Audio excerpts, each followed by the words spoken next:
Hello and welcome back to another Learning Large Format video. This week is actually a pretty good week in terms of photos. So in my last video I said there should be something good for this video if I can get my photos developed in time, and I managed to do so.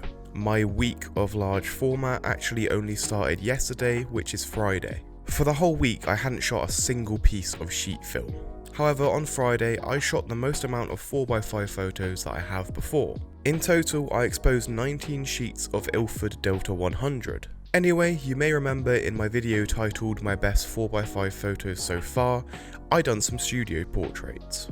I absolutely loved the results and I considered switching my yearbook project from environmental portraits to studio work, but at this point I wasn't fully sold.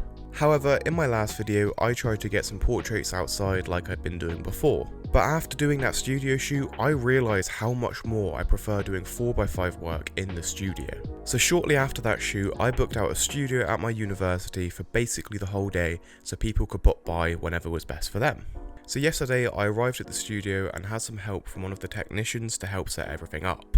See, I know how to do relatively good lighting, but I have no idea how to sort the lights out and what all the settings are.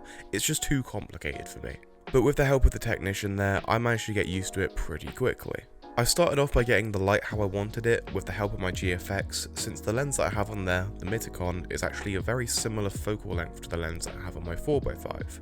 Once I got the lighting how I wanted it to be, Carter, who was in the last video, arrived for his portrait. I've just got to add that I don't know which people I actually have footage for, since most of the time I just left my Sony rolling and it eventually died. So I actually had a film holder that was already loaded, but it was super wet because it was the one that I took out when it was snowing, and loads of snow got on it and it just got absolutely soaked. Since the film holder had gotten quite wet, I wasn't sure if the film would actually be okay, so I just used it as some test shots to mess around with some movements and some super close-ups.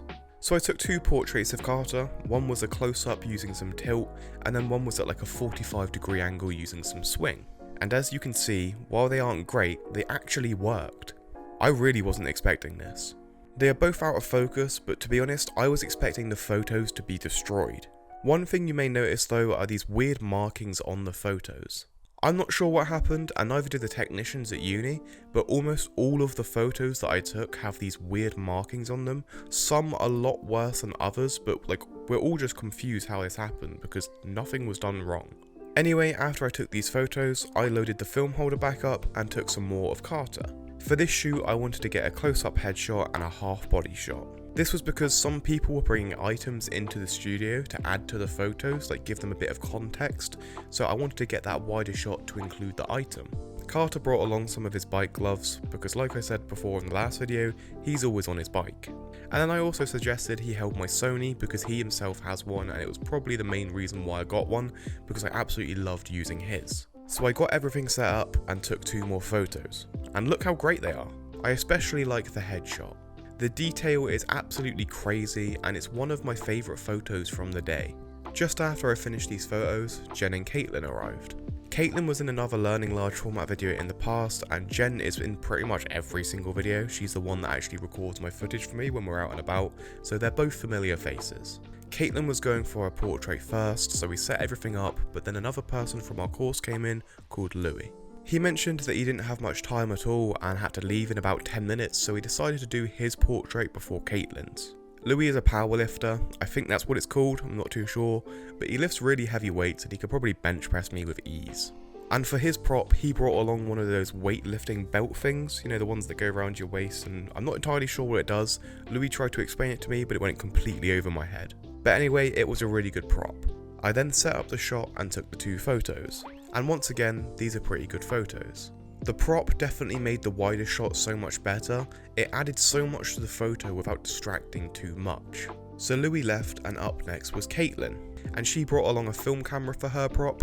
It was actually a Yashica Electra 35 or something like that, and she got it from the stores because she didn't really know what else to bring, but she does shoot film here and there. But anyway, Caitlin was doing some different positions on the chair that we had, and once she got a good one, I set up the shot and took the photos. These photos really have that older yearbook feel to them, and it's so cool. I especially like the wider shot. It has that 70s, 80s or early 90s yearbook feel to it, and it's just so perfect for this project. Once Caitlin's portrait was done, she headed off to get some work done, so up next was Jen. For some of the people I photographed on the 4x5, I also used my GFX, and Caitlin was one of them.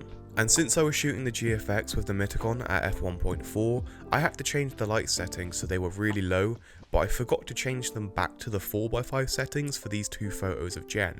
So the original photos of Jen are really dark and messed up, but Jen brought along her Polaroid as a prop because she shoots loads of it.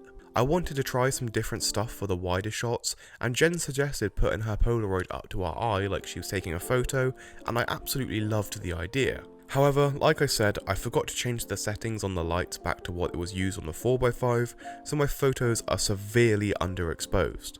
Luckily, I noticed the light settings were wrong just after taking the photo, so all I had to do was just take the photos again. So we done exactly that, and look how great these are. Jen's idea of holding the camera as if she was taking a photo was an absolutely brilliant one. I definitely want more fun and unique photos like this for this project, as it just adds so much more to them. Once I was done with Jen's photo, it was actually quite a while before anyone dropped by. I was feeling pretty tired at this point because our course had a old people themed pub crawl the night before, so I went to bed pretty late and had to wake up pretty early for the studio. So I was almost falling asleep because no one was coming by, and I was really glad to hear a knock at the studio door. It was another person who hasn't featured on this channel before, called Elsa. She brought along a Fujifilm X100V, which actually wasn't going to be her prop. She brought it along because a month or two prior I spoke to her about it because she had recently gotten one, and I was just saying how much I really wanted to use one and try one out. She then said that she would let me borrow it, so that's why she's brought it to the studio, which was really nice of her. And I was expecting to be able to borrow the camera for maybe just like the studio day or over the weekend, but she then told me that I could borrow the camera until she comes back from Singapore because she's going home for Christmas. And that absolutely shocked me. So yeah, I now have a Fujifilm X100V at my disposal until like late January, so thank you very much Elsa if you are watching, and you can expect quite a few videos made about this camera soon. Anyway, since you brought along the X100V and didn't have anything else, I said that we should use that as the prop. So I set up my camera, Elsa had a really good position, and I took the photo. I love the position that Elsa was in as it creates a really unique photo, and like I was saying before, I want more unique photos. So shortly after, Elsa left, and just after that, another person arrived. Once again, he hasn't appeared in any other videos before, and his name is Charlie. After having a short discussion about how shocked I was about the X100V, we got to shooting. Charlie didn't bring along any props, but that's completely fine as I wanted some variety of people with props and without props. So Charlie was sat on the chair, my camera was set up, and I took the photos. And as you can see, they are amazing. These two are definitely some of the best photos I have taken on 4x5. However, the wider shot was a little bit underexposed, but that doesn't really matter. In fact, the close-up was probably my favourite shot that I've ever taken on 4x5. The lighting was perfect, Charlie's expression is great, and the quality is amazing. Right, we are finally on to the last person that I photographed that day. This person has actually been in a video before. In fact, he was in my first ever learning large format video. If you've seen that video, then you may remember Caleb. I took his portrait in the garden area at uni, but somehow I messed up and he was super out of focus. I wanted to redeem myself this time and get a good photo.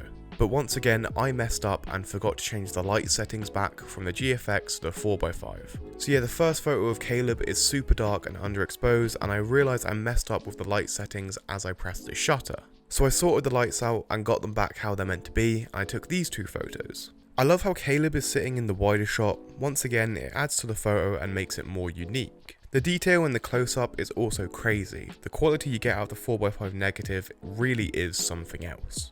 Anyway, since we were done, we got the studio looking back how it was meant to be, and we went to develop. And that's when we realised something went wrong and marked up all the images. It is pretty annoying, but it's not the end of the world as it does create a unique look.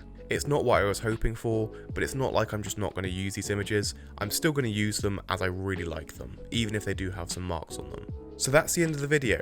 I absolutely love the images that I have captured, especially Carter's and Charlie's. Also, there will probably only be 3 or 4 more regularly uploaded learning large format videos, as my deadline is the 8th of January, so after that I'll be slowing this series down. But I definitely won't be stopping it. I'll probably be slowing it down to probably once a month so I have a lot more content and it isn't as rushed. Anyway, that's the end of this video. Don't forget to check out the rest of the series and also my latest video. I'll see you in the next one. Goodbye.